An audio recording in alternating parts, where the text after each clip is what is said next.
An illegal trip to a billionaire's island, the SNC-Lavalin scandal, $1 million to friends at the We charity, and a 3-year cover-up of sexual misconduct allegations in the Canadian Armed Forces, and now stories about hundreds of thousands of dollars of contract to one of the Prime Minister's closest personal friends.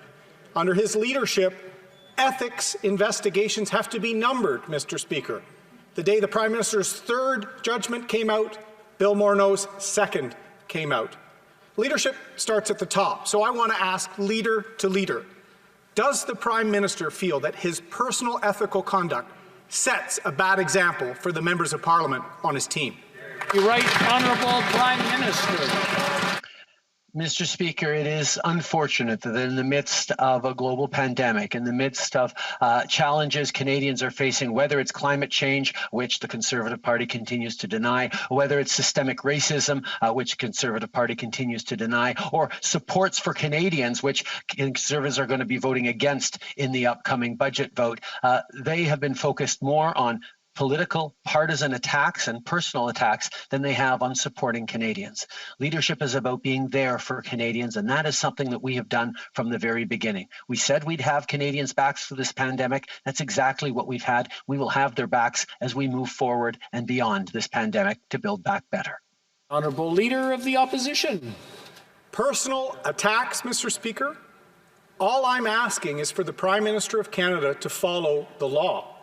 Is it too much now, after 6 years, that I ask the leader of this country to simply obey the laws of this country?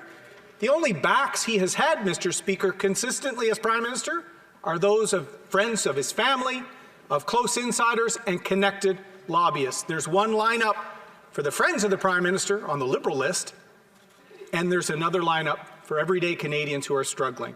It's time to restore accountability. Will the Prime Minister commit to never again break the law? Honourable Prime Minister. Mr. Speaker, once again, we see what Conservatives are focused on. We see that they're focused on personal attacks, on partisan attacks, on spreading mud as broadly as they can to try and see what sticks, while we on this side of the House stay focused on supports for Canadians, on delivering the necessary supports for students, for seniors, for workers, on being there for small businesses with the CEBA, with the wage subsidy, on making sure that Canadians are properly supported through this pandemic and into the recovery, while at the same time Conservatives kept screaming at us every step of the way that we were spending. The Honourable Leader of the Opposition. Mr. Speaker, it's sad when the Prime Minister refers to 3 reports, investigations issued by the Ethics Commissioner of this country as throwing mud. Those were investigations into the conduct of the Prime Minister. He's failed time after time on an ethical standard. Canadians want leadership. They want accountability. He's now forcing his MPs to pay his friend's company, Mr. Speaker. He's now putting his unethical conduct at the core of the Liberal government. Canadians deserve accountability, transparency, and ethics.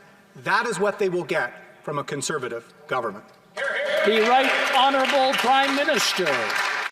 Mr. Speaker, Canadians want politicians to be focused on them, on their needs, and that's what we've done every step of the way.